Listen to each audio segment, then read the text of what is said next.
So here at Tektronix, we get asked a lot of questions.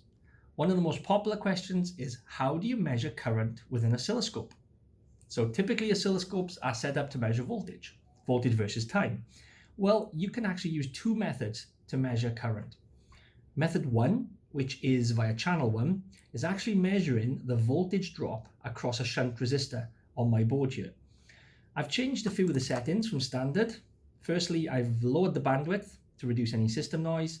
Secondly, I've told the scope you're no longer measuring voltage, you're actually going to be measuring current now. So please use amps as the unit of measurement, which I've done there.